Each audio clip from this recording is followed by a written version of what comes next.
और बिहार में बड़ा फैसला सरकार का सामने आया है। नियोजित शिक्षकों का कॉन्सेप्ट खत्म करने की तैयारी है। हम आपको बता दें कि नियोजित शिक्षकों को अब सक्षमता परीक्षा देनी होगी और सेवा में बने रहने के लिए सक्षमता परीक्षा जरूरी बताया जा रहा है। नियोजित शिक्षकों को ऐसे 3 मौके मिलेंगे और तीनों में फेल हो जाने पर उनकी नौकरी चली जाएगी।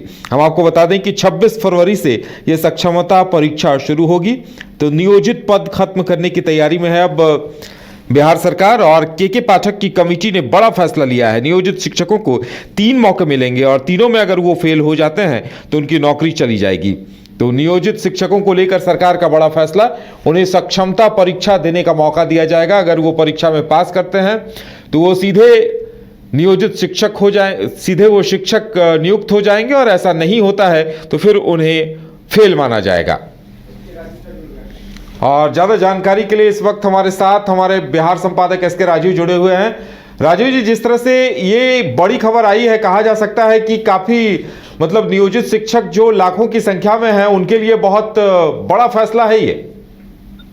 नहीं, देखिए, निश्चित तौर पर उदय, दरअसल में बिहार विद्यालय विशिष्ट शिक्षक नियमावली 2023 की खंडिका 4 के तहत सक्षमता परीक्षा से संबंधित गठित विभागीय समिति की आज बैठक हुई है और उस बैठक के बाद जो है वो एक निर्णय लिया गया है। इस बैठक में कुल 5 लोग जो है वो के पाठक थे, इसके अलावा आनंद किशोर थे, सज्जन आर थे, कन्हैया प्रसाद और कन्हैया प्रसाद, जो कुल 5 IAS अधिकारी जो है वो इस बैठक में थे। और उसके बाद एक बड़ा निर्णय लिया गया है जिसके तहत कि जो भी अभी नियोजित शिक्षक हैं उनके लिए सक्षमता परीक्षा जो है 4 बार आयोजित की जाएगी, यानी कि उनको अपनी टीचर एलिजिबिलिटी टेस्ट जो है वो 4 बार देना पड़ेगा।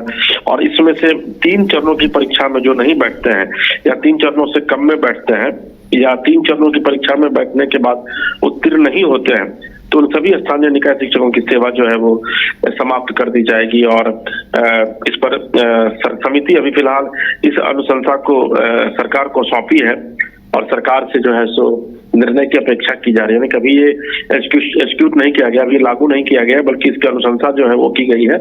अब ये फाइल विधिवत सरकार के पास यानी कि मुख्यमंत्री के पास ये फाइल जाएगा और उसके बाद फिर मुख्यमंत्री तय करेंगे कि आगे क्या करना है। लेकिन जो एक समिति बनाई गई थी उस समिति की तरफ से विधिवत अनुशंसा जो है वो कर दी गई है। बिल्कुल, लेकिन इसे काफी अहम अनुशंसा माना जा रहा है क्योंकि ये जहां कुछ लोगों के लिए अच्छी हो सकती है जो परीक्षा पास कर जाए, लेकिन वही कुछ लोगों को ये बेरोजगार भी बना देगी।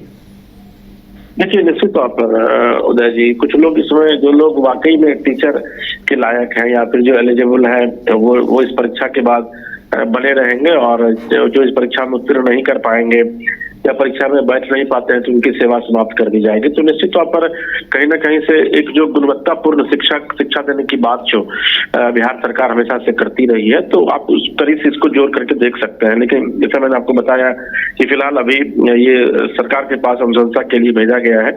अभी ये फाइनली जो है वो एग्जीक्यूशन इसका अभी सरकार से अनुमोदन होने के बाद ही होगा। चलिए राजीव जी, हमारे साथ जुड़ने के लिए, तमाम जानकारी देने के लिए आपका बहुत बहुत धन्यवाद।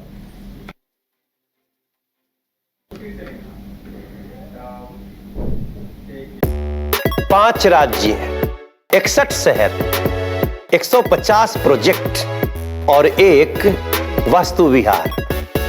नई सोच, नया घर। बनाए रखिए अपना प्यार, सेवा में है वास्तु विहार।